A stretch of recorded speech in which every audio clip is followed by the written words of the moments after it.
lo más importante es dejar de enfocarse en tener y enfocarse más en ser. La solución puede cambiar en 3 años, pero el problema, lo que estamos haciendo es tratar de cada vez solucionarlo de una mejor manera. ¿Cuál era mi propósito personal?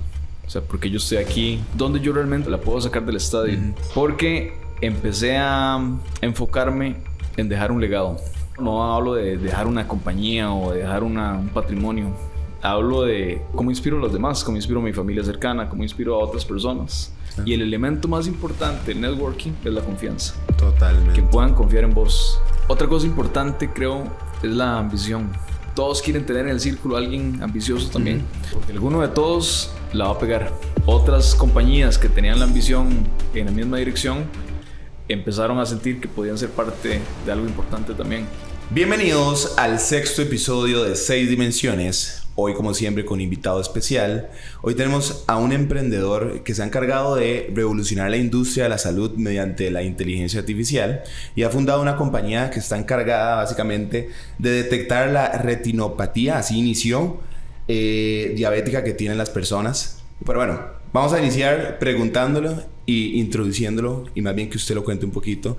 Vinicio Vargas, un gusto tenerte por acá. Muchas gracias por aceptar la invitación. Y, o sea, quiero que nos contes un poquito de la empresa y demás que tenés ahorita en este momento, pero siempre nos gusta como retomar como los inicios y entender qué ha sido o cuáles fueron los factores que te hicieron hoy en día hacer lo que haces hoy en día y que vos consideras que hayan influido de joven. Claro. Bueno, muchas gracias por la invitación. Primero lo que hacemos es básicamente tenemos una plataforma basada en inteligencia artificial para detectar retinopatía diabética y otras enfermedades como el riesgo cardiovascular y de hecho pronto Alzheimer en etapa temprana. Wow. A partir de una simple prueba visual. O sea, son imágenes de la retina, se suben a la plataforma y el algoritmo las compara con decenas de miles validadas por especialistas y regresa con un reporte en segundos. Wow. Y además estamos creando un dispositivo para la retina que básicamente es como si fueran unos lentes de realidad virtual y toma las imágenes automáticamente y las sube a la plataforma. Wow. Así empezamos y vamos en esa dirección que es la detección temprana de enfermedades, llevándolo a la atención primaria y a puntos de conveniencia donde la gente no anda metida en el especialista. Entonces queríamos hacer un funnel de nuevos pacientes hacia el especialista de una manera, al menos a tiempo, antes de que suceda o una ceguera o una muerte por un tema cardiovascular. Increíble. Realmente estás así cambiando la industria porque, bueno, ahorita he escuchado mucho tema de inteligencia artificial, pero obviamente vos no iniciaste la compañía hace 1 año, 2 años, 3 años, ¿verdad? Vos estuviste usándolo mucho más antes de que fuera sexy, por así decirlo. Pero antes de llegar a ese punto, o sea, quiero como que compartas un poquito qué fue lo que hizo que de joven te inclinaras a hacer lo que haces hoy en día. Sí. Bueno, hay muchas historias ahí por contar. Yo crecí en Pérez Celedón. Pérez. Sí, en el campo. Mis vacaciones eran donde mis abuelos, fincas de café.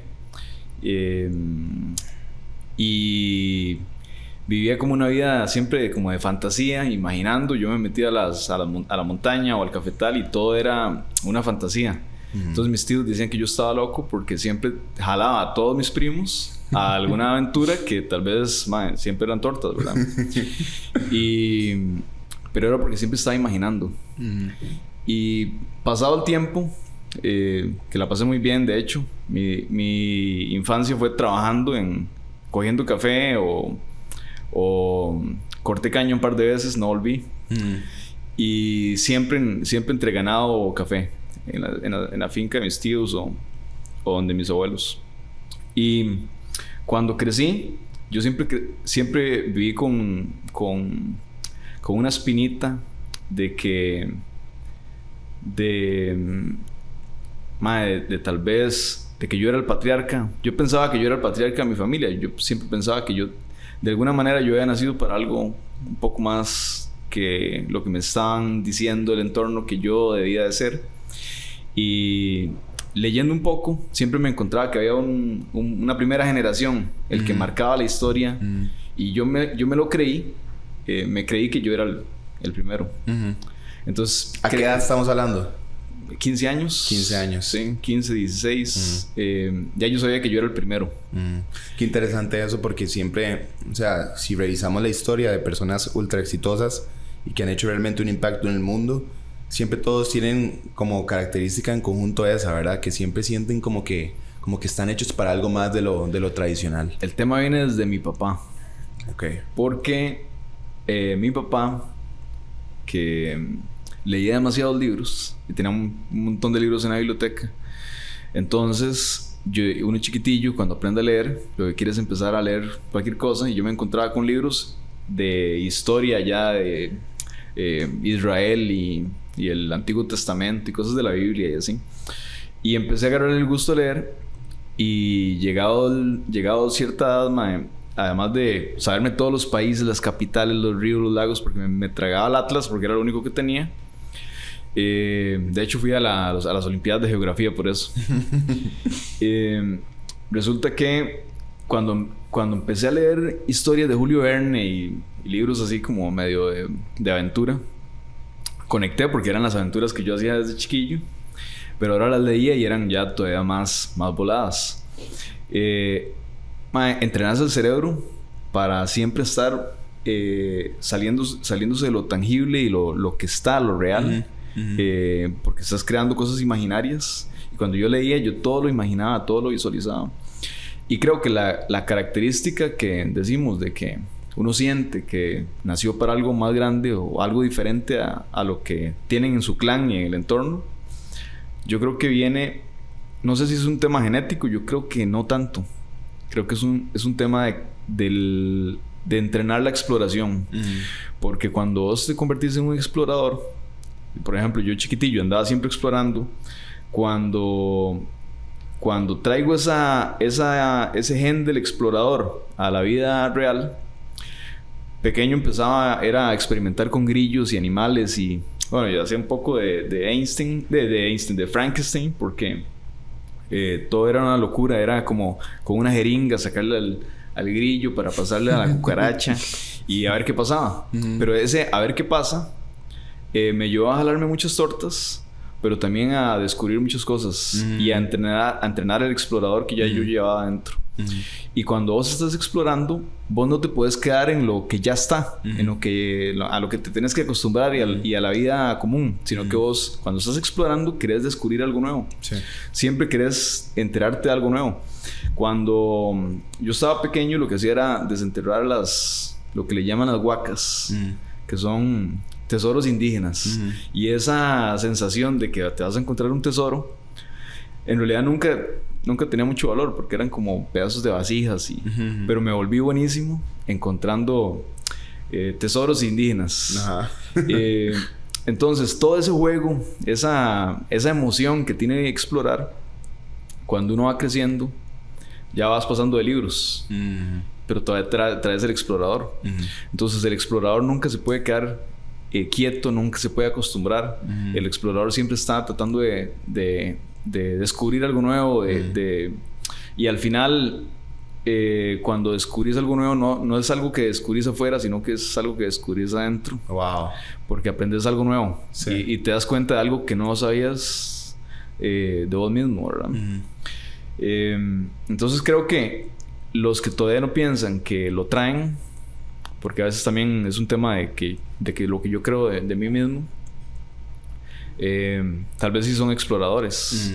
Y el explorador siempre va a encontrar una nueva cosa que descubrir, y lo va a llevar a descubrir cosas de sí mismo. Qué interesante eso que decís, porque vos siempre desde muy pequeño estuviste explorando, estuviste siempre imaginando, como lo mencionaste ahora, las cuales son características fundamentales de un fundador de una compañía también.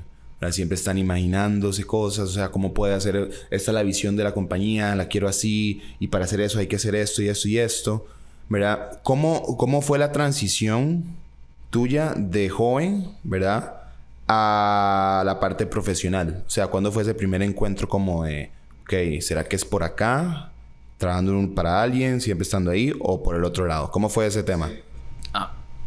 Todo me cambió. En noveno del cole me quedo. me repruebo ¿por qué era, man? Creo que no iba a clases.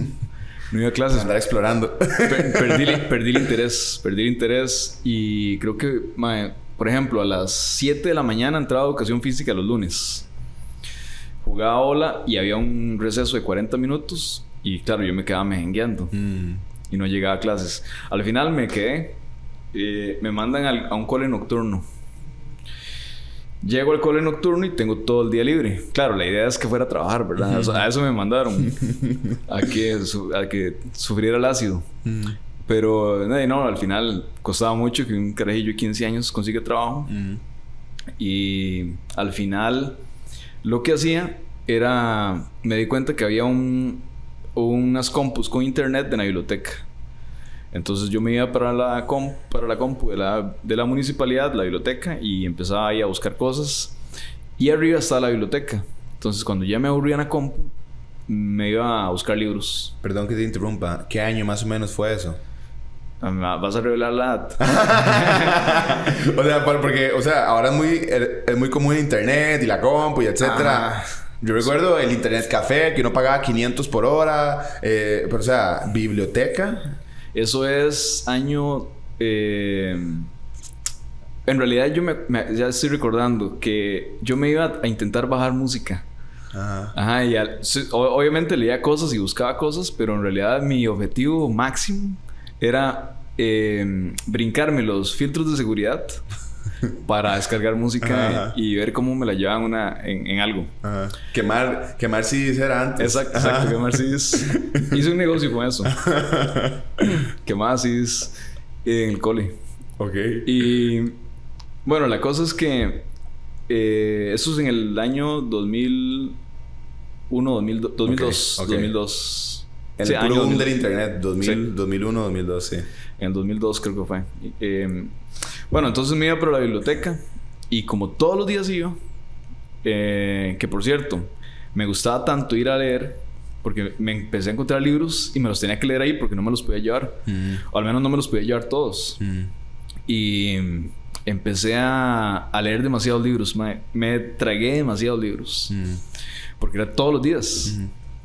Y resulta que me hice tan de confianza y como me veían tan habitual en la biblioteca, que cuando ellos ocupaban ir a hacer mandados o hacer alguna vuelta, me dejaban a cargo de la biblioteca y ya yo aprendí a hacer todas las fichas y llenaba las fichas de todo el mundo. O sea, llegaba la gente y yo los atendía porque yo sabía dónde estaba cada libro.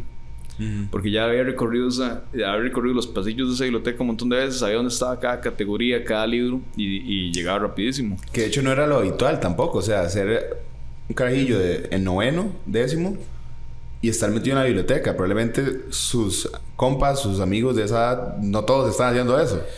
Sí, no. Y qué vacilón, ahora que lo concientizo, probablemente haberme quedado en noveno es la razón de muchas cosas que luego pasaron. Porque si no hubiera pasado por esa etapa. Que además, mis papás no me podían dar plata todos los días. Así que tenía que irme caminando para la biblioteca. 3 kilómetros y medio, 4 kilómetros más o menos. Todos los días. Todos los días debajo del sol. Caminando. Y además caminar me sirvió un montón porque iba pensando. Entonces tenía todos los días para pensar, ida y vuelta. Y además, como de vuelta venía con otras ideas, todo lo que había leído y todas las cosas que traía. Entonces, cuando venía de vuelta, venía pensando un montón de cosas. Y me cambió todo cuando leí un libro que se llamaba, que todos conocen, pero en ese entonces era como algo raro, que era Padre Rico, Padre Pobre. Pero lo leí con 15 años. Sí, wow. Entonces, cuando eso me trajo muchas preguntas, muchas autopreguntas. Y a partir de eso empecé a cambiar mi literatura. Ya no estaba leyendo Julio Verne y El Conde de Montecristo y otros libros. Estaba leyendo libros de negocios, de los cuales el 90% no entendía nada, pero algo se me quedaba, pasaba al siguiente libro. Y siempre leía libros más complicados, porque me di cuenta que cuando leía, por ejemplo, un libro de economía, porque empecé a explorar qué decían esos libros de economía. No entendía absolutamente nada, pero una que otra cosa se me quedaba. Y en el siguiente libro lo profundizaba un poco más. Y lo ataba. Exacto. Resulta que a partir de ahí yo me di cuenta que yo quería ser un emprendedor. Y cuando empecé a leer biografías, que también eso fue algo que me marcó, y viendo las historias de los que de Henry Ford y todos los que emprendieron y pasaron desde cero, yo decía, más son como yo, ¿verdad? Porque y quiero hacer ahí un hincapié porque, o sea, sí, son como vos. Eso mismo estaba pensando, porque, o sea, de hecho hay un libro que se llama Fuera de Serie, no sé si alguien lo ha leído en algún momento, pero explica muy claramente cómo ciertas personas que tuvieron mucho éxito a muy temprana edad, algo les pasó que desde muy temprana edad estuvieron expuestos como a ese conocimiento como elevado, como en tu caso fueron esos libros que empezaste como a tocarlo y te diste cuenta muy temprana edad que es diferente darse cuenta a los 30 años, 35, como mucha gente le pasa. Sí. El tema es que cuando yo me doy cuenta que yo voy a ser un emprendedor, entonces mi papá siempre nos dibujaba la casa de sus sueños. Siempre la dibujaba. Y ponía el cuarto mío al final, decía. Y me acuerdo que aunque nos ilusionábamos mucho y no pasaba, y decíamos, papi, ¿qué? ¿Cuándo va a pasar esa casa? Aprendí a dibujar lo que yo quería. Entonces yo llegaba y de hecho algo leí, no me acuerdo, pero algo leí en esos tiempos que llegué a la casa a implementarlo y entonces anotaba las cosas que yo quería hacer en el futuro y las ponía como si ya las hubiera hecho, ¿verdad? Entonces la forma de escribirlo, pero te estoy diciendo que yo tenía 16 años, ¿verdad? Entonces yo lo anotaba como si ya fuera un hecho y dibujaba las cosas, dibujaba lo que quería. Y cada vez empezaba, por ejemplo, cuando yo me acuerdo que puse una vez $1,000,000, porque además uno más chiquillo también piensa en plata más que todo. Puse $1,000,000 y cuando lo empecé a diluir en las cosas me di cuenta que no era tanta plata, ¿verdad? Y entonces el número me cambió, ya lo puse en el suelo y dije, man, no es tanto. Entonces empecé a subir la cifra, pero estaba todavía chiquillo y eso era, y cuando yo le decía a mi mamá, me acuerdo que mi mamá me decía, ay, Vini, sí, usted y sus locuras. Y me acuerdo que una vez me dijo, pero esa plata ni existe. Esa plata ni existe. Sí, mi mamá, que la quiero mucho. Pero sí, es que está bien. Entiendo que no se pueda... No lo puedan visualizar. Sí. Pero a partir de ahí, cuando cumplo 18 años, empecé a trabajar recuerdo que me mandaron a trabajar, de hecho. Y trabajé repartiendo bolsas de plástico. Ok. Andaba... Y además me dio durísimo en el ego. Porque uno andaba en esas edades y andaba ligando y las chiquillas y todo eso. Y Pérez es muy pequeño, el centro de Pérez al menos. Pérez es extenso, pero el centro es muy pequeño y todo el mundo se conoce. Y yo andaba ahí con una perra de estas de transporte, con un montón de bolsas de plástico y me dicen, tiene que ir de aquí hasta allá. Y yo, por aquí, por el centro. ¿Todo el mundo me va a ver así? Y le tuve que dar durísimo al ego, porque a veces me topaba gente. Y yo me cuadraba así y agarraba como cara de que no me importa, pero sí me importaba mucho, ¿verdad? Y trabajé un tiempo así. Después de eso, trabajé en un café internet. Después de trabajar en el café internet, vi cómo era el tema de los suministros y todo el asunto y qué era lo que hacían. Y cuando me despiden del café internet, ya van a cerrar lo iban a cerrar. Empecé un negocio y convencí a mi papá de que sacáramos un préstamo y todo el asunto, que fue un desastre al final. Y empecé un negocio de compus y de suministros de computación. Siempre en la tecnología, qué interesante. Sí. Siempre en la tecnología. Ahí tenía 18 años, casi 19. Me duró como 1 año y medio, 2 años, no recuerdo.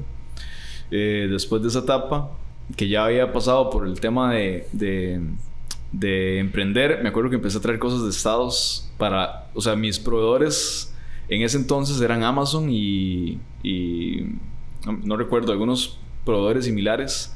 eBay, por ejemplo. Pero en ese entonces nadie compraba por internet. Y como uno es carajillo y no entiende muchos riesgos, también yo me mandaba y compraba. Algunas veces no salió bien. Pero empecé a traer cosas de Amazon, las llaves mayas y todo eso. Y yo me sentía como medio revolucionario, ¿verdad? Porque eran otras épocas. Sí, claro. O sea, nadie compraba por internet. Poca información y demás. O sea, muchas cosas que se aconsejan hoy en día hacer porque usted tiene toda la información ahí afuera.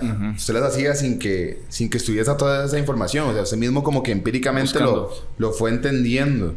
Sí, era Amazon en el 2006, creo. Estaba iniciando prácticamente. Sí. Y recuerdo que empecé a participar en licitaciones, me metía y vendía las resmas de papel, las memorias RAM, discos duros. Wow. Y empecé a armar computadoras porque me di cuenta, cuando pasaba las listas de precios, que si compraba la compu entera tenía un precio, pero si la compraba por partes tenía otro precio y ganaba más. Y digo, pero yo no la sé armar. Entonces, buscando videos y demás, vi cómo se armaba. Me di cuenta que cada parte tenía que ser compatible con otra. El vendedor me explicó. Me dice, si es que este disco duro solamente con esa tarjeta madre y tal. Entonces empecé a armar las compus en la noche. Terminaba, cerraba el negocio y empecé a armar las compus. Y empecé a vender compus armadas. Que en ese entonces también era algo medio nuevo. Entonces la gente sabía que yo podía armar la compu, entonces les armaba su propia configuración, más que todos los que jugaban videojuegos y cosas así. Y así empezó todo. Después pasé la parte agrícola, trabajé en un centro agrícola porque tuve que cerrar el negocio. De hecho, así conocí a mi esposa antes de que nos viéramos nuevamente muchos años después. Porque iba a una reunión a un lugar de la zona sur, me monté en el bus equivocado, me la encontré por casualidad allá en San Vito y nos quedamos hablando y después de eso nunca más la volví a ver hasta que nos encontramos una vez más y se enamoró de mí, obviamente. Obviamente. Sí. Y entonces el camino que pasó hasta llegar al día de hoy fue mucho tratar de romper la puerta para ver por dónde era, y al final me daba cuenta que el asunto era más difícil de lo que yo pensaba, pero todo lo que iba aprendiendo en cada etapa, porque después cuando yo me vine para San José me vine a trabajar a un call center. Al final yo hice mi propio call center. ¿Por qué te quisiste venir y cómo hiciste tu propio call center? Sí, buscando oportunidades. Ya. Y al final me di cuenta que era muy bueno vendiendo. Y me enteré cuando me despidieron. La primera vez que me despidieron, me acuerdo que el man me dijo, usted no sirve para esto. Pero yo no me podía ir, tenía 10,000 colones en una bolsa. Y el orgullo aquí, porque le había dicho a mis papás y a todo el mundo que había conseguido un trabajo en San José, ¿verdad? Bueno, ya había trabajado en un call center en ventas telefónicas como 3 meses y renuncié y me fui por otra vez para Pérez. Cuando hoy vengo de nuevo, ya traigo que esta vez es de verdad. Y el man me despide el primer día. Y entonces, cuando yo veo que el man se va, digo, yo no me puedo ir. ¿Cómo me devuelvo? Ni siquiera tengo plata. Tengo que por lo menos llegar al fin de semana porque me dijeron que me iban a dar algo. ¿A qué edad tenías ahí? 22. 22, sí. Era vulnerable, etcétera. Sí, claro. Y entonces, estaba viviendo con una señora que me dio con una familia que me dio un espacio, un tiempo, mientras yo conseguía dónde vivir. Amigos de mis papás. El asunto fue que me despide el primer día y yo me escondo. ¿Cómo te escondes? Había unos cubículos altos. Y entonces, cuando el mae se va, yo me vengo por este cubículo, no me ve. El mae ya me despidió, seguro piensa que yo voy a recoger mis cosas. Y sigo trabajando. Cuando yo veo que el mae viene llegando, yo me paso para el cubículo de acá, para el otro lado donde el mae no me ve. Y cuando él se mete a su oficina, yo vuelvo otra vez a mi espacio. Y trabajé todo el día así, el man no se dio cuenta. Al otro día llegué, como a las 10 de la mañana me vio otra vez, se quedó viendo extrañado y fue como, ¿qué está haciendo este man? Yo ayer lo despedí y no me dijo nada. no me dijo nada porque seguro vio que estaba terco. Ajá, y que usted quería, que tenía hambre. Me dio un segundo chance. Sí, pero después Ahí hiciste una venta. Sí, claro, exacto. Y después de eso, la reventé. Me di cuenta que era bueno vendiendo. Después empecé mi propia empresa, duró un ratillo, pero al final no la lograba. O sea, sí me estaba yendo bien. Y además pasé por varias etapas de que quiebro, vuelvo a levantar, quiebro, vuelvo a levantar. Pero ya sabía quién era yo, ya yo sabía que yo era un empresario. Pero algo no estaba todavía conectando. Y es que cuando ya tenés hijos, le puede pasar a alguien sin hijos también. Aunque con hijos es más fácil encontrar el propósito, creo yo. Al menos es más fácil el camino. Algunos que no tienen, pues tienen la suerte de tener ciertas habilidades que lo conectan rápido. Pero me acuerdo que una vez mi hijo mayor, que estaba pequeño, me dijo que qué era en qué trabajaba yo, y algo del kinder era, no recuerdo, pero tenía que decir que hacía el papá, y él no sabía que hacía el papá. Y no, tampoco lo entendía.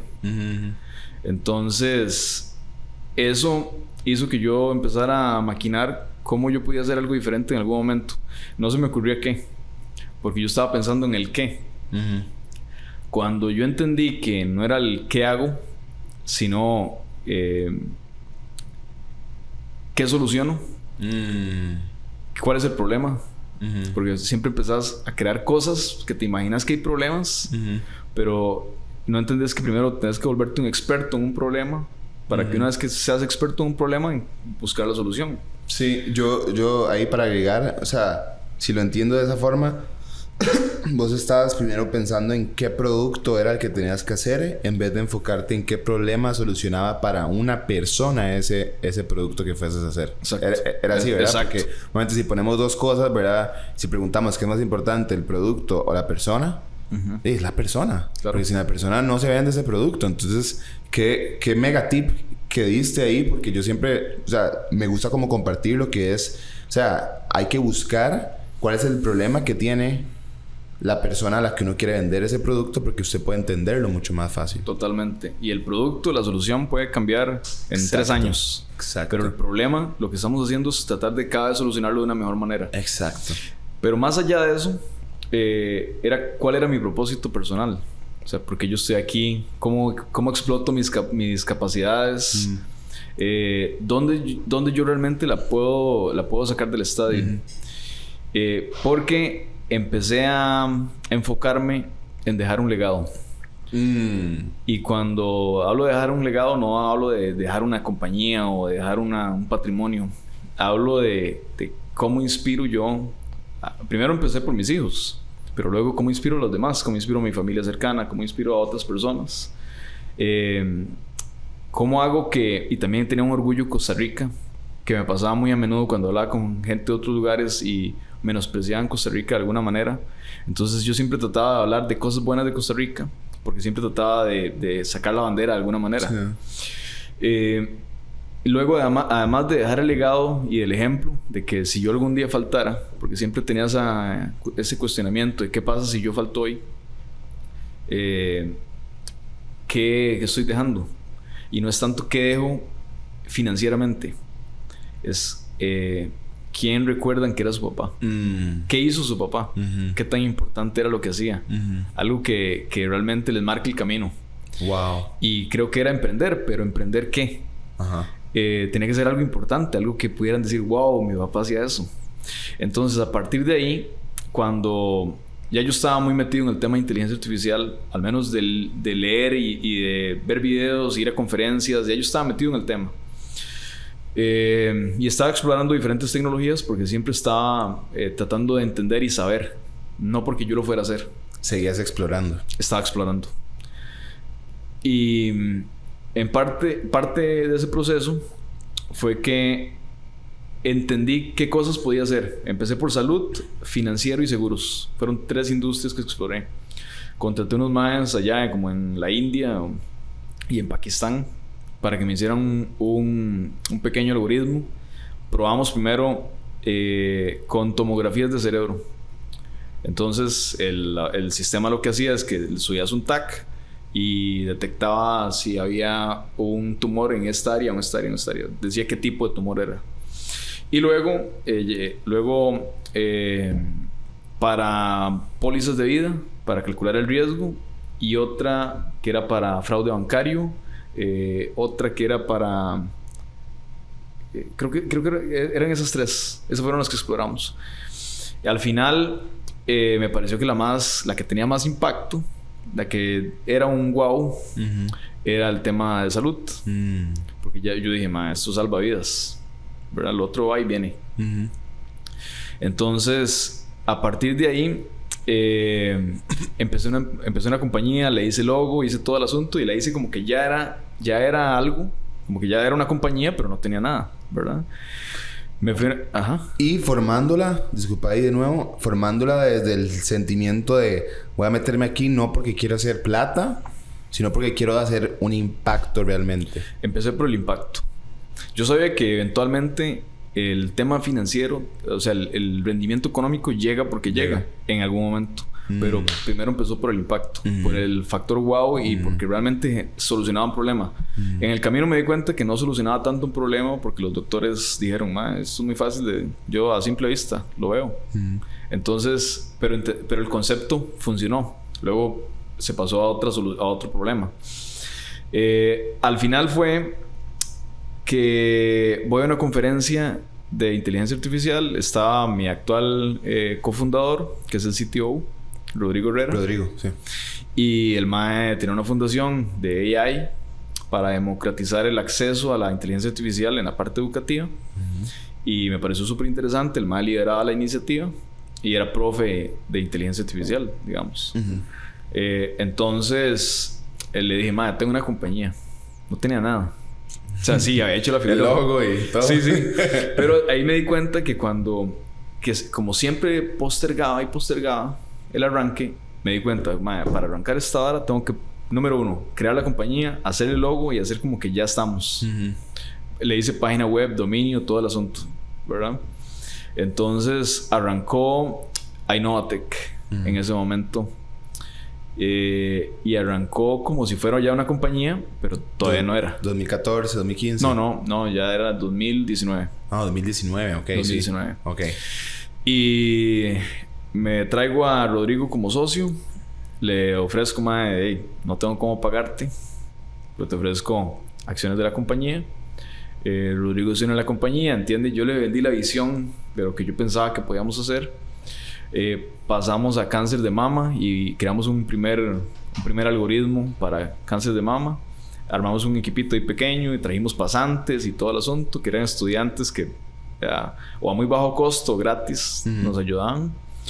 Y en el camino nos dimos cuenta que escalar esa solución era difícil. Y conversando en el proceso, ya recordé, en el proceso fuimos a una feria de empresas tecnológicas en el centro de convenciones. Nos dieron un stand y todo el asunto. Y resulta que pasó un mae que era inversionista, que dirigía una aceleradora y una incubadora en Costa Rica, Marcelo Levendicker, que antes fue el fundador del Financiero y también uno de los dueños de Unive. Y nos dice, muy interesante lo que hacen y cuál es el producto. No teníamos ningún producto porque como queríamos facturar, empezamos a decir, lo que vamos a hacer es, como la inteligencia artificial está en boga, vamos a vender, ¿quieres hacer alguna solución para tu empresa? Y nosotros la montamos y armamos el equipo. Porque de hecho ya habíamos hecho algo para identificar la maduración de las frutas. O sea, cuando va la piña así en la banda transportadora, una camarita, y entonces depende de la coloración o el tamaño, puedes quitarla, ponerla, o sea, para filtrar calidad. Entonces pensamos que podíamos hacer proyectos custom. El asunto no funcionó tan bien y este man nos dice, ustedes todo muy bien, pero hay que alinearlos. Entramos a la incubadora, nos orientaron un montón porque no sabíamos ser emprendedores, estábamos solo intentándola. Sí. Y Entonces nos presentó un retinólogo. El retinólogo nos dijo, más el problema real es retinopatía diabética. Y todo empezó ahí. Ok. A partir de ahí, cuando el mismo doctor nos dice, este es el problema, esto es lo que está pasando, aquí hay un gran gap que se puede solucionar. A partir de ahí, y después de eso, profundizar en ese problema y validarlo, fue que empezamos a crear una solución para un problema que habíamos validado. Nos volvimos expertos en el problema y luego creamos la solución. Y todo empezó ahí. Vinicio, ahí al puro inicio, o sea, ¿cuál consideras vos? Porque hubo un gran riesgo que vos tomaste al iniciar algo nuevo, ¿verdad? Como en todo. Pero, o sea, ¿cómo manejaste ese riesgo que tomaste? O sea, ¿cuál fue tu pensamiento a la hora de que vos dijiste, sí, voy a hacer esto y voy all in? Sí, al inicio estaba como algo paralelo. Y llegó un momento en que cuando entramos a la incubadora, pasó un tiempo, creo que cerré mi empresa en ese momento. O sea, las cosas no porque yo quise, sino porque ya no daba. Y dije, esto es todo nada. O sea, puedo ir a buscar un trabajo, puedo empezar otra vez de cero. Y se vino la pandemia, además. Ay, sí, tras de eso. Se vino la pandemia, ya. Ahora recuerdo, porque yo iba para Suiza con mi esposa, íbamos a hacer un viajecito.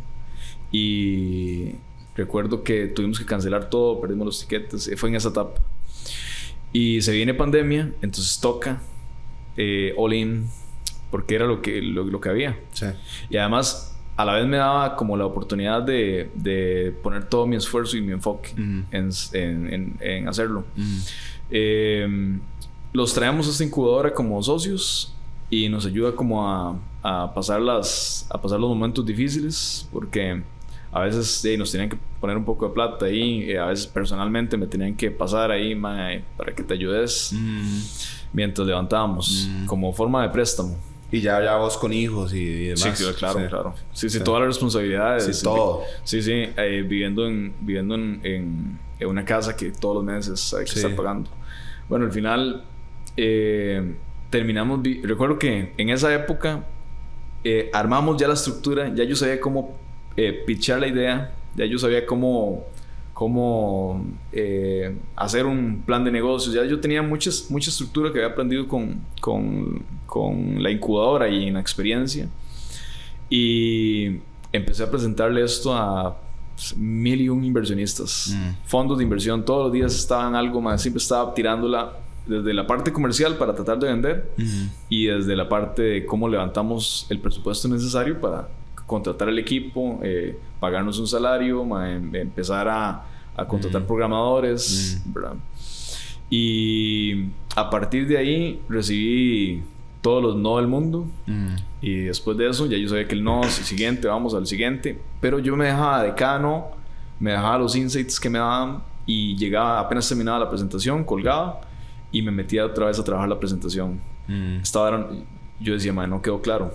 Estos más no están entendiendo esto. Entonces yo me metía y corregía el modelo de negocios. Y a partir de cada no, siempre me llevaba algo para corregir mi presentación y irla armando mejor.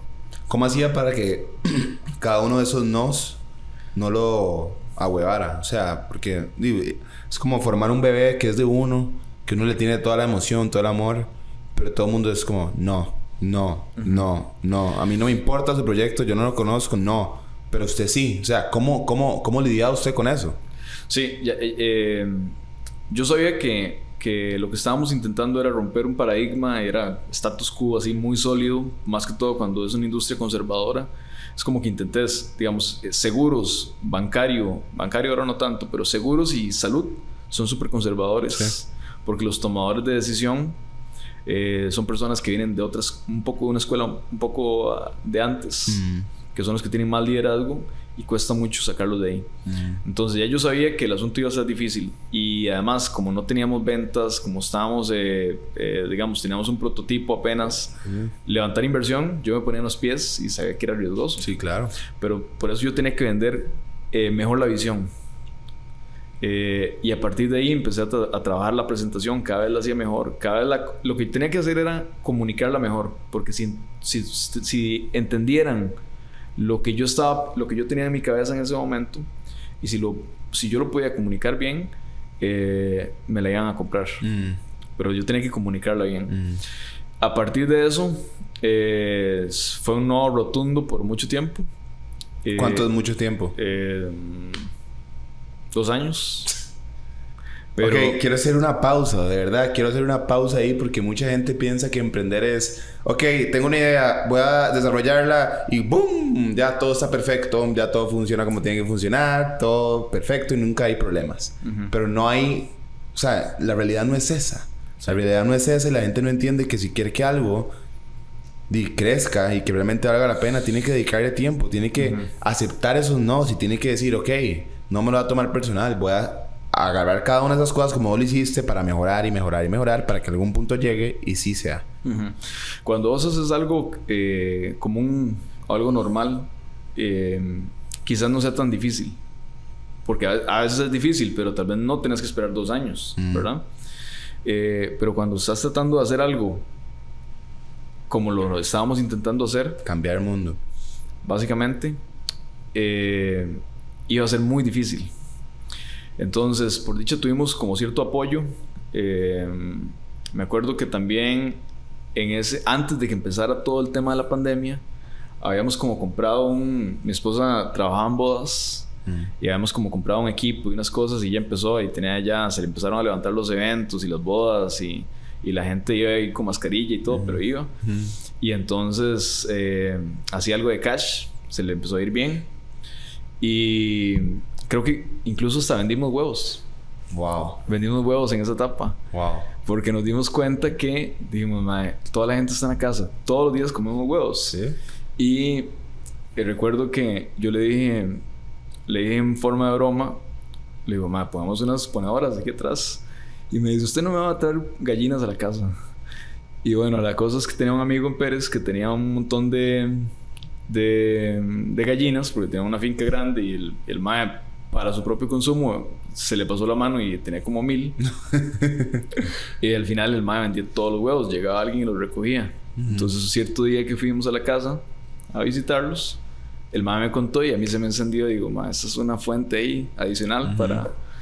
Y llenamos el carro, le bajamos los asientos, llenamos el carro de huevos, algunos se quebraron y nos fuimos para la casa y vendimos huevos. Sí. O sea, los llevamos, pusimos los rótulos. En realidad Natalia, mi esposa, fue la que lideró un poco la logística. Qué importante tener la persona correcta al lado en esos momentos, ¿verdad? Totalmente. Súper valioso. Y si uno no la tiene, pues también hay que hacerlo, pero ayuda muchísimo. Sí. Empezamos a vender huevos y algo nos soportó, nos ayudó un toque. Después de eso pasaron 2 años más o menos, pero cada vez crecíamos digamos, la compañía estaba creciendo en el sentido de que cada vez, como teníamos un propósito y el propósito era tan importante, o sea, nuestro propósito de transformación masiva, así le llamamos, es crear el futuro de la detección temprana de enfermedades de una manera accesible. Cuando pusimos ese propósito y lo divulgamos, la gente nos escribía. Pasantes, programadores, médicos, gente empezó a llegar. Empezamos a traer el talento correcto, médicos que nos ayudaban, organizaciones que nos ayudaban, porque querían ser parte de ese propósito. A partir de eso, tuvimos muchísima atracción, muchísimo apalancamiento, porque llegaba la gente correcta. Y en el 2021 ya teníamos algo muy robusto, algo muy bien armado. Y ya estábamos probando con algunos hospitales, ya teníamos algunos pilotos por ahí. Y en ese entonces llega un hospital de Costa Rica y nos dice, mae, hablemos. A partir de ahí nos introdujeron mucha gente, nos presentaron muchas compañías grandes, multinacionales, y resulta que nos dicen, mae, ¿cómo está el tema del funding con ustedes? Entonces queremos ser parte. Wow. Y entonces empezamos a negociar. Fue mi primera experiencia haciendo todo el tema del due diligence y negociando una inversión en una compañía. Era algo nuevo porque, o sea, ¿cómo te compran? Ahí te das cuenta que hay diferentes vehículos. Sí. Está el equity, te compran acciones de la compañía, una venta pura, o tenés una nota convertible que se convierte a deuda, o un SAFE, que es no estamos de acuerdo en la evaluación. Vos decís que tenés una evaluación y yo digo que tenés una menor, pero como no nos podemos poner de acuerdo, hagamos que yo te pongo la plata, no se convierte a equity, y en la siguiente ronda de inversión convertimos al valor de la siguiente ronda, pero con un descuento. Entonces, ese proceso, y además pasando por algunas aceleradoras, en ese momento pasé por una aceleradora de Chile y aprendí demasiado porque entendí el mundo de la inversión de riesgo, el mundo del venture capital, todos los vehículos financieros. Esa educación que tuve ahí me ayudó a luego tener el colmillo para negociar más adelante. Claro.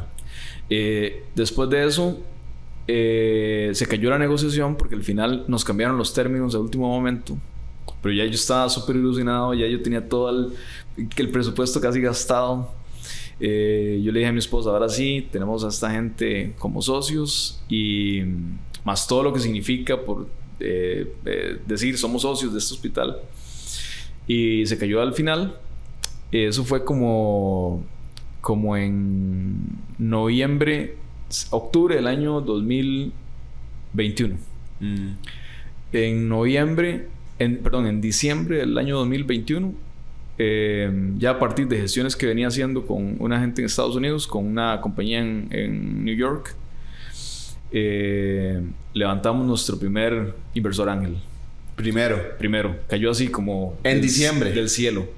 El 26 de diciembre. Imagínate, o sea, noviembre reciben un no que fue emocionalmente durísimo, porque duele mucho. O sea, yo siempre, bueno, para mí es un secreto que ustedes saben que yo tengo una compañía de entrenamiento en ventas, y yo siempre digo a los vendedores, la venta no está hecha hasta que la plata no esté en el banco, así que no celebre nada hasta que eso pase, ¿verdad? ¿Y qué pasó? Emocionalmente durísimo, porque era la persona o la institución a la que estaban contando para poder avanzar, y un mes después, literalmente, aparece lo que tenía que aparecer. Sí, fue un balde de agua fría. Sí, claro. Sí, pero digamos, el convencimiento que teníamos era muy grande, entonces sabíamos que igual la íbamos a sacar. Lo que pasa es cómo lidias, porque incluso recuerdo que en ese proceso, ya recordé, me fui a trabajar, conseguí un trabajo. Y digo, mientras tanto lo voy haciendo, paralelo, mientras todo ocurre, pero tenía que solucionar de alguna manera. Sí, claro. Y recuerdo que nos pasamos a vivir en una casa más pequeña. Y en esa casa pequeña, la mesa que teníamos una mesa muy grande de madera, casi agarraba toda la sala. Entonces yo estaba en una reunión y tenía que decirle a todo el mundo que silencio total. Sí. Y yo en la reunión y poniendo una luz ahí para que no se... porque la casa era un poco oscura. Sí. Y de pronto empezaban a sonar los perros. Ay, y era un desastre. Y yo estaba deseando irme de ahí. Sí. Pero bueno, esa etapa fue también de mucho crecimiento. Porque aunque era desesperante estar ahí, yo sabía que era pasajero. Que rápido íbamos a irnos de ahí. El asunto fue que eso fue en noviembre. Creamos la compañía en Estados Unidos y el holding se quedó en Estados. Abrimos cuenta en Houston, Texas, porque el procedimiento es con esta firma fue, tenemos que firmar un acuerdo de que tenemos que pagar un pago mensual importante. No lo teníamos, pero nos dijeron no paguen nada todavía, luego con el levantamiento vamos pagando.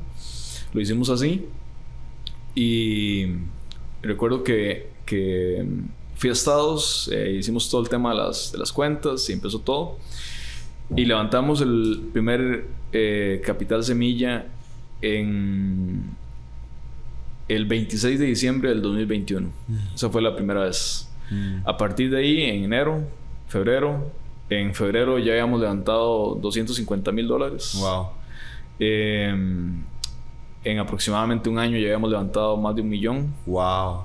Y de pronto ya teníamos presupuesto, ya podíamos hacer todo lo que queríamos hacer. Abrimos México, contratamos un country manager ahí. Empezamos a hacer pilotos con clínicas, con aseguradoras. Qué raro. Todo empezó así. Pero después de todo eso. Que aguantar. Bueno, el tema de que me voy a trabajar a una empresa. Sí. Me voy a trabajar y los manes estaban súper contentos. Pero de pronto yo tenía llamadas y las tenía que colgar. Yo veía dónde estaba el teléfono y yo leía el correo y decía, tengo que responder esto ya. Y no me podía meter en el teléfono porque todavía me quedaba mucho rato para el almuerzo. Y yo decía, ¿cómo volví otra vez a esto? Porque siempre he tenido mi libertad. Sí. Eso sí, desde carajillo siempre tuve mi libertad, aunque la estuviera pasando mal. Pero para mí mi libertad era un activo muy importante, que yo pudiera controlar mi destino y hacer lo que yo quisiera. Y haber retrocedido fue como... Sí. ¿Qué pasó? Exacto. De hecho, hasta me da un toque de pena con mi familia de tener que retroceder. Sí. Pero también lo veía como algo que era temporal y que ya iba a pasar. Al final, cuando ya yo vi que eso me estaba quitando demasiado tiempo y que tenía cosas ya al borde, decidí renunciar. Otra vez volví a la casa y un mes después ya habíamos tenido el primer inversionista a bordo. Increíble. Pero ese convencimiento sí. Costó más de 2 años. Imagínense, más de 2 años para llegar al punto. Y hay gente que inicia algo y el primer no, que ni siquiera ha pasado un mes, deciden rendirse. O sea, esa es la diferencia literalmente entre una persona que la alcanza y otra que no. ¿Cuánto tiempo está disponible a recibir esos golpes, como dicen? Y además, quien sos al inicio y quien sos al final es otra persona.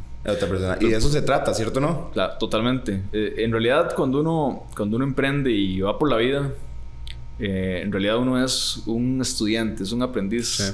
Uno siempre tiene que estar... De hecho, a mí lo que realmente me ha hecho crecer como persona en los últimos, yo diría que 2 años, 2-3 años, ha sido bajar mi ego lo máximo que pueda y siempre estar con la escucha activa y siempre aprender de todo mundo. Me di cuenta que ayudando a los demás, cosas claves que yo creo que, si hago un resumen rápido en mi cabeza, que me han marcado últimamente, es ayudar a los demás, sembrar una semilla buena en alguien, aunque no lo vuelva a ver,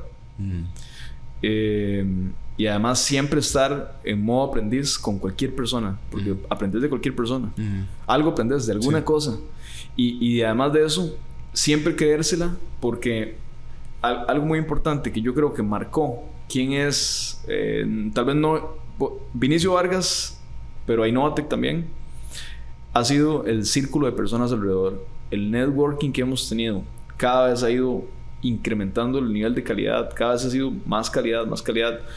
Como tuve ese tiempo muy enfocado, entonces yo me encerré y casi no tenía amigos. Y qué importante es eso, o sea, es fundamental. Hay un dicho que dice que, o sea, si usted... Your network is your net worth, ¿verdad? O sea, si usted se junta con personas que están en la misma línea de frecuencia, usted eventualmente va a terminar siendo eso mismo. Y de hecho, vos lo has hecho al punto de que en el board de advisors y socios tenés a una persona, por ejemplo, como Marcus Dantus, si se puede mencionar, ¿verdad? Marcus Dantus es un mega shark en todo sentido, porque de hecho hasta fue Shark Tank, ¿verdad? Sí. De la edición de México. Y tiene una incubadora de startups muy grande. O sea, después de pasar por esos 2 años y tener a personas tan influyentes como Marcus Dantus en tu empresa, o sea, ¿cómo te hace sentir? Además del networking personal, de que cada vez estás en el lugar correcto, te comportas de la manera correcta, pero no porque trates de impresionar a alguien, sino porque cada vez que vas creciendo de manera auténtica, porque hay que ser muy auténtico. Cuando vos sos auténtico y lo que le tiras al mundo es de calidad, la gente de alguna manera percibe que vos estás en otra frecuencia. Ajá. Y yo me di cuenta que a pesar de que estábamos en situaciones ahí medio grises, yo sí me la creía. Yo sí creía, yo sí sabía para dónde íbamos y yo sí creía en mí. Y eso de alguna manera se siente porque los demás de alguna manera lo percibían, porque mi círculo de personas cercanas cada vez empezó a ser de mejor calidad. Luego llega Boston Scientific a la mesa, interesados en Boston Latinoamérica, Boston Centroamérica en ese momento. Latinoamérica. Llega interesado en lo que estábamos haciendo. Empezamos a trabajar juntos en un proyecto. Pasó el tiempo y hoy por hoy ya son inversores de Innovatec. Wow. Al menos inversores con Innovatec. Creamos un spin-off que es una nueva compañía que la radicamos en España. Wow. Que es para detección de riesgo cardiovascular con imágenes de la retina. Y lo que hicimos fue tomar los derechos de la propiedad intelectual, los derechos globales de un algoritmo de una universidad en Reino Unido, para optimizarlo y mejorarlo. Y en conjunto creamos la compañía, y Innovatec es el socio mayoritario, Boston Scientific socio minoritario, como inversores. Y Boston es una de las 10 compañías más grandes del mundo en el tema cardíaco, que está en el New York Stock Exchange, es una compañía pública. Y no fue una decisión Latinoamérica, fue una decisión corporativa global desde Estados Unidos. Así que fue un hito importante, porque es la primera vez que, de hecho, invierte en una compañía que viene de Latinoamérica. ¡Wow! Impresionante. Pero a partir de eso, siempre fue porque esta persona me presenta a esta persona, este mae que se vuelve amigo mío y me presenta a esta otra persona. Además, me di cuenta que mis amigos, que empezaron a ser mis amigos, cada vez eran de mejor calidad, en el sentido de que eran personas positivas, que siempre están alegres de que te pase algo positivo, que siempre te empujan o te suman de alguna manera. Y cuando vos ves los amigos que normalmente son tus amigos, no, es una tónica que no pueden... Si vos estás un poquito más arriba, te tratan de jalar, porque siempre tienen que estar... siempre tienes que estar o debajo o al mismo nivel. Sí. Y no es el nivel económico ni nada similar. Incluso es en quién te vas convirtiendo. Si vas mejorando, a los más no les hace sintonía. Porque ¿Sentís que les incomoda que ven que crecieron con las mismas circunstancias o han crecido con las mismas circunstancias, pero porque vos decidiste hacer algo diferente y tener éxito, tal vez los incomoda? A algunas personas sí, claro. Sí. Claro. No todos, ¿verdad? Sí, pero claro, hay algunos que sí. Y también notaste la diferencia entre tal vez como al inicio, cuando estabas empezando con el proyecto, y después cuando se iba mejorando como tu círculo que te rodeaba. ¿Has notado la diferencia entre estas primeras personas que tal vez te decían como, ay no, eso tal vez no es tan buena idea por esto, ¿por qué no mejor no hace esto? O esto creo que no es por ahí. Y después con esta nueva gente que tal vez todo lo que vos decís probablemente lo apoya. Sí, exacto. Hay una gran diferencia. Qué loco. Y algo que fue pasando con el tiempo es que, por ejemplo, ahora mi teléfono, mi lista de contactos, te encontrás gente muy importante.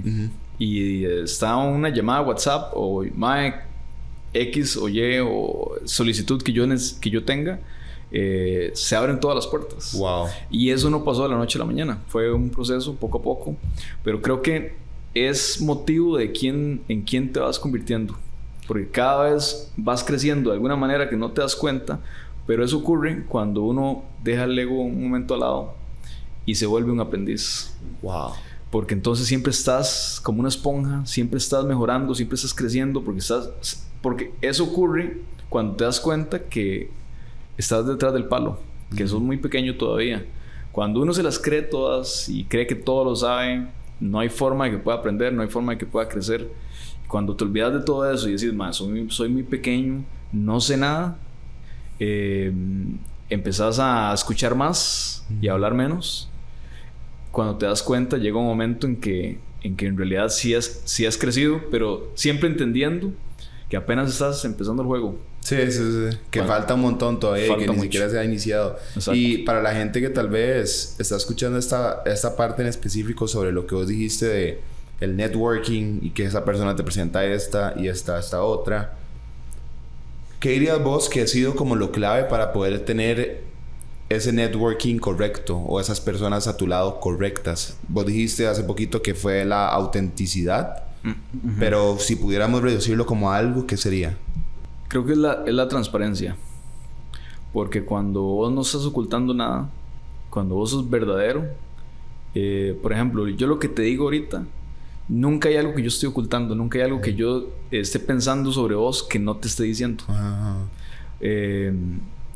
sea, yo realmente lo que te diga y lo que yo haga realmente es lo que es. Y cuando uno empieza a practicar ese deporte de ser auténtico, porque es una práctica, porque hay cosas que siempre querés no decir o ocultar, para tratar de no proyectar una imagen que no querés proyectar. Pero cuando vos realmente estás creciendo y tenés la ética de decir, ese soy yo, y lo puedes proyectar sin miedo, las cosas empiezan a ocurrir porque de alguna manera la gente lo percibe. Entonces empiezan a confiar en vos. Y el elemento más importante del networking es la confianza. Totalmente. Que puedan confiar en vos. Totalmente. Que digan, este mae tal vez no lo ha logrado todavía, pero es un mae de confianza. Sí, total. Y el mae va en la dirección correcta. Entonces todo el mundo quiere ser parte de eso. Todo el mundo quiere ser el amigo de Jeff Bezos cuando empezó. Sí. ¿Verdad? Y no es porque vos lo vayas a hacer, sino porque de alguna manera la gente que es positiva, auténtica, echada para adelante, que tiene un propósito de vida, tenerlos al lado siempre va a ser positivo, siempre va a sumar. Como dicen, real recognize real, ¿verdad? Y eso es como parte de lo que estás diciendo. O sea, yo en mi caso, digamos, yo lo noté cuando por ejemplo, yo estaba iniciando en el mundo laboral a los 20 y como uno era muy joven, uno intentaba sonar como esta persona o como esta otra persona, porque eso era lo que uno pensaba que tenía que sonar como, para que le hicieran caso. Pero yo me di cuenta que así no era. Entre más auténtico y más yo y más real era, mucho mejor me iba. Claro. Entonces es como un error que mucha gente al inicio comete, como que piensa que este puesto o esta circunstancia de su vida tiene que tener esta etiqueta o ¿cómo se dice? Prototipo, ¿cómo es? Estereotipo. ¿Verdad? Entonces, pero realmente no es así. O sea, entre más uno sea uno, mucho mejor le va a terminar yendo. Sí, pero todos pasamos por ahí. Sí, todos lo hacemos alguna vez. Después cuando otra cosa importante, creo, es la ambición. Porque cuando vos tenés ambición y hay otra persona que también tiene ambición, se identifican de una manera, porque todos quieren tener en el círculo a alguien ambicioso también, porque alguno de todos la va a pegar. Creo que el hecho de tener la ambición correcta hizo que otras compañías que tenían la ambición en la misma dirección empezaron a sentir que podían ser parte de algo importante también. A partir de ahí, bueno, en el board tenemos CEOs y cofundadores de compañías públicas en la bolsa en Estados Unidos. Wow. Tenemos a Marcus, tenemos por ejemplo, además de doctores muy reconocidos a nivel internacional, hace poco busqué cuál es el oftalmólogo, retinólogo. En ese entonces buscábamos algo para retinopatía diabética, un especialista que nos ayudara a guiar en el proceso, más que todo para temas regulatorios en Estados Unidos. Empecé a buscar cuáles eran los oftalmólogos más reconocidos en Estados Unidos, quiénes eran los key opinion leaders. Y buscando un poco me encontré bueno, le escribí a varios, no me respondieron. Y había uno de ellos que estaba basado en Beverly Hills, en Los Ángeles, y tenía la clínica ahí y trabajaba en un hospital muy importante en Estados Unidos que estaba en Los Ángeles. Y busqué de qué manera le escribía, lo contacté, le escribí un correo y le hice una propuesta. Le dije, estamos haciendo esto, estos son los milestones que hemos cumplido, estos son los que vamos a cumplir, y ahora buscamos un especialista y le hice una oferta.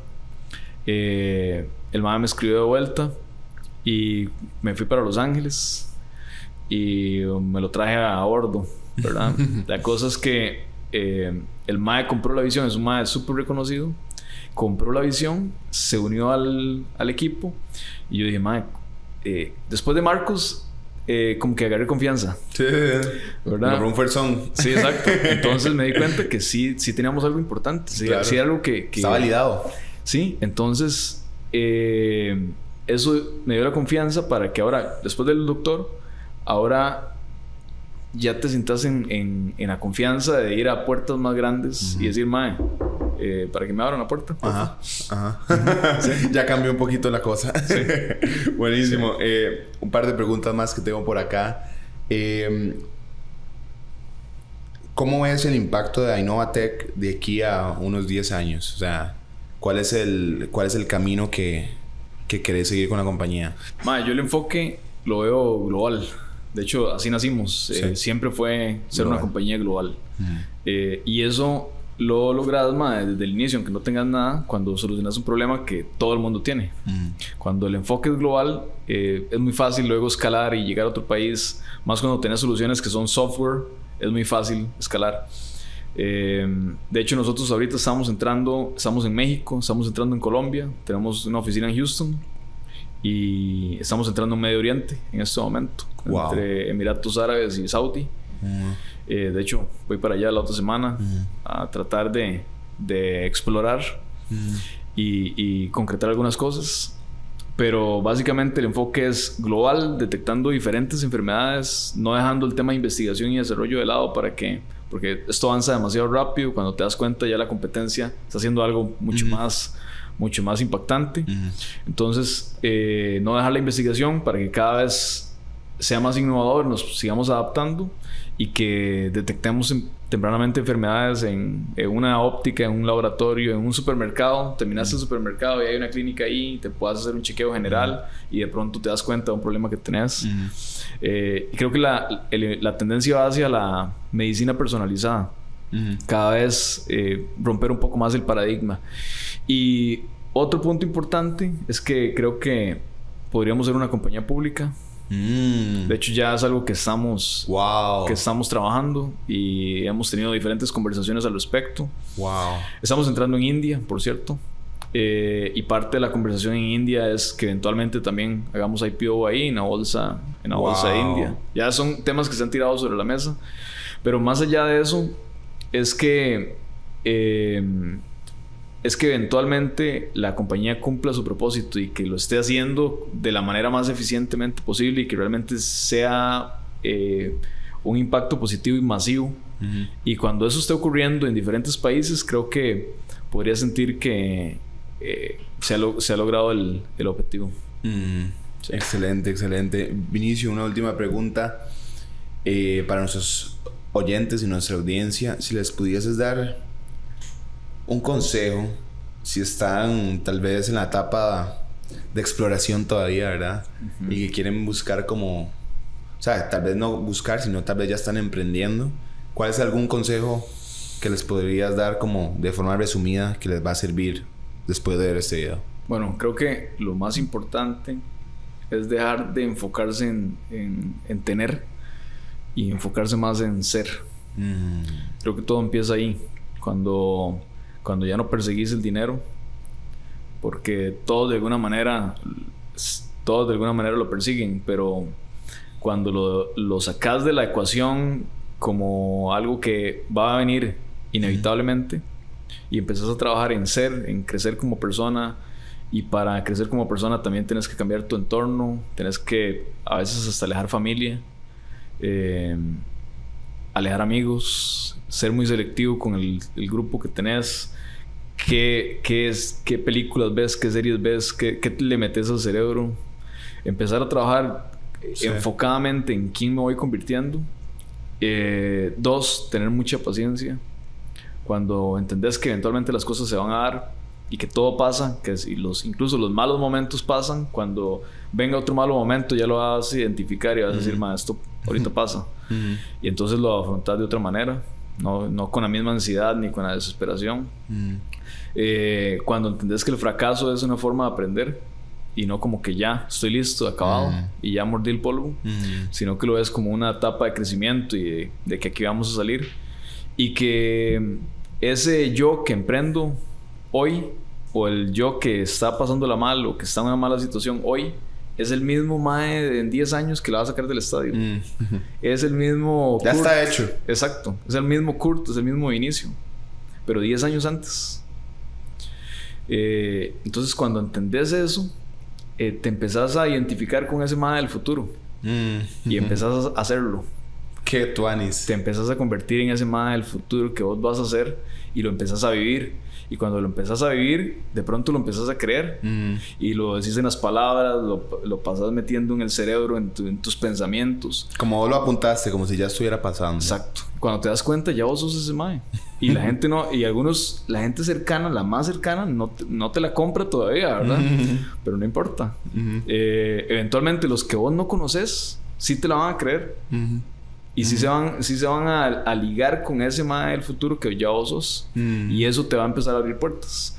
Y la otra cosa más importante es que cuando empezás a lograr ciertas cosas, ciertos milestones que vas alcanzando, número uno, entender que el juego siempre está comenzando y que entender que uno no sabe nada y que uno es muy pequeño, y que en el momento que pensás que ya llegaste, estás acabado.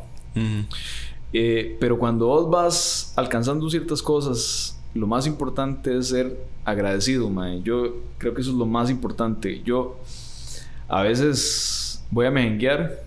¿Hemos mejengueado? Sí, hemos mejengueado. Me pasa siempre que yo vivo en la Ribera de Belén. Vamos a la plaza. La Ribera todavía tiene la configuración del es un lugar como que está avanzando mucho, está creciendo, pero tiene la iglesia, la plaza y el bar, ¿verdad? Y entonces vamos a la plaza hoy con mis hijos y vamos a mejenguear. Siempre me pasa que hay un mae jugando descalzo o con unos zapatos hechos leña, ¿verdad? Y me recuerda a Vinicio, que jugó toda la vida descalzo. Y yo jugaba descalzo porque mis papás no me podían comprar tacos. Y yo era súper fiebre. De hecho, era muy bueno, de verdad. Y no me jodí la rodilla. Era muy bueno descalzo. Descalzo era una máquina. Descalzo. Me ponía los tacos y no dominaba una bola. Porque no estaba acostumbrado. Entonces me costó acostumbrarme a los tacos. Cuando ya pude comprarme tacos. Pero siempre jugaba descalzo. Siempre me decían... siempre me vacilaban en el barrio por jugar descalzo. Y cuando ahora yo veo a alguien así, yo puedo andar los tacos o las tenis nuevas. Mae, siempre pregunto, mae, ¿vos qué talla sos? Y cuando me dicen 42, ya yo sé que al final de la mejenga me va a quitar los tacos. Ah, qué bonito. Y mae, siempre regalo mis tacos. Y me voy descalzo para el carro. Y entonces me termino comprando otros tacos. Y a veces tengo un par de tacos, me quedo sin nada y tengo que buscar cómo comprarme otros rápido porque ya el lunes me jengueo. Pero siempre estoy regalando mis tacos porque es ese tema de estar en modo agradecimiento siempre, mae. Yo siempre estoy dándole gracias a Dios, a la vida, mae, número uno, por la oportunidad de vivir todo lo que he vivido, a pesar de que hayan pasado cosas malas, mae, momentos difíciles. Haber tenido la oportunidad de estar vivo, mae, vivir todo esto, tener todavía la oportunidad de explorar más cosas. La vida es tan bonita, mae, y cuando uno ve personas que la están pasando mal, que todavía no han encontrado su camino, es ese tema de qué manera sembras algo, de qué manera les pones la esperanza, por lo menos que esperanza. Que me pasó una vez que había alguien en el semáforo con unos maní. Yo estaba en una llamada y vi al señor, paré la llamada un toquecito y me acuerdo que le compré los maní, todos los maní. Yo no me iba a comer ningún maní. Luego se lo di a los chiquillos, ahí se los comieron. Pero eran demasiados. Pero creo que eso, aunque fuera un momento de unos segundos, porque el semáforo se va, yo no vuelvo a ver al señor. Y yo me lo dejo para mí porque es algo que yo no ando contando ni hago una historia, ni, ¿verdad? Es algo que ocurre en ese momento. Yo me voy muy satisfecho con el hecho, más que todo porque le acabo de dar esperanza a alguien. Wow. Porque tal vez las cosas no estaban tan fáciles. Estaba bajo el sol con el maní y el hecho de que eso haya pasado le da esperanza de que las cosas van a ser mejores un día. Sí. Y lo último que se puede perder es la esperanza, y entender que hay que tener paciencia y hay que seguir haciendo lo que hay que hacer, pero siempre saliéndose de la caja, siempre pensando diferente, siempre siendo diferente. Ya saben, si se topan a Vinicio con tacos nuevos, ya saben por qué es, probablemente. Y si hay algo con lo que me pueda quedar también, es con el primer consejo que diste, que fue: no busquen qué quieren, busquen quién es la persona que se tienen que convertir para poder después atraer todas las otras cosas que están buscando al inicio. Entonces, quédense con eso. Muchas gracias, Vinicio. Te agradezco demasiado por este espacio. ¿Verdad que sí? Es una historia increíble que mucha gente va a poder motivarse para poder cambiar su situación, sea cual sea la que esté pasando. Y pues bueno, ya te dije que hace falta una parte 2 porque se nos fue el tiempo. Sí, luego hablamos de ganadería y todo lo demás. Excelente. Sí. Nos vemos. Muchas gracias por acompañarnos. Nos vemos el próximo episodio. No se les olvide suscribirse a nuestro canal si quieren seguir teniendo ese tipo de valor. Hasta luego.